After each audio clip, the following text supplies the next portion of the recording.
C'est la première fois que la réserve crée une nouvelle zone, une zone africaine, plus précisément Afrique occidentale. Et comme à notre habitude, on essaie de se concentrer sur des espèces menacées de disparition, forestières de petite et moyenne taille. Et c'est la raison pour laquelle on a voulu se focaliser sur l'hippopotame pygmée, qui est une espèce qui ressemble beaucoup à l'hippopotame amphibie, mais qui est 6 fois plus petite, et qui est en grand danger d'extinction dans son pays d'origine.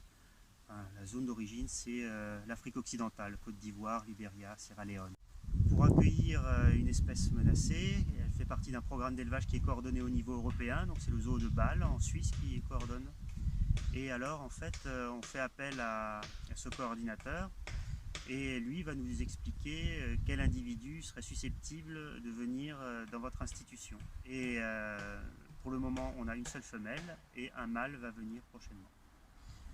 La grosse différence de l'hippopotame pygmée par rapport aux autres espèces de la réserve, c'est que l'hippopotame parle à tout le monde, alors que nous, jusqu'à présent, on a toujours beaucoup d'espèces qui sont très méconnues du public, comme le forçat, le glouton. Alors c'est un atout et un inconvénient à la fois. Il se trouve que l'hippopotame pygmée, lui, c'est un hippopotame en miniature, mais tout le monde le connaît, du petit enfant jusqu'à la personne âgée.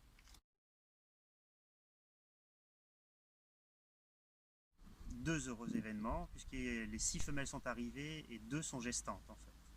Donc on va avoir des petits prochainement. Et la particularité de ces antilopes, c'est les Sitatunga qu'on appelle guides d'eau. Ce sont des antilopes qui sont adaptées en fait aux milieux marécageux, aux zones humides, donc ils vivent dans les mêmes milieux que l'hippopotame pygmée. Et il se trouve que dans ce mode de présentation qu'on va proposer au public, les Sitatunga auront accès à la fois avec le public, mais aussi pourront accéder à l'enclos de l'hippopotame, ce qui double en fait leur surface de vie.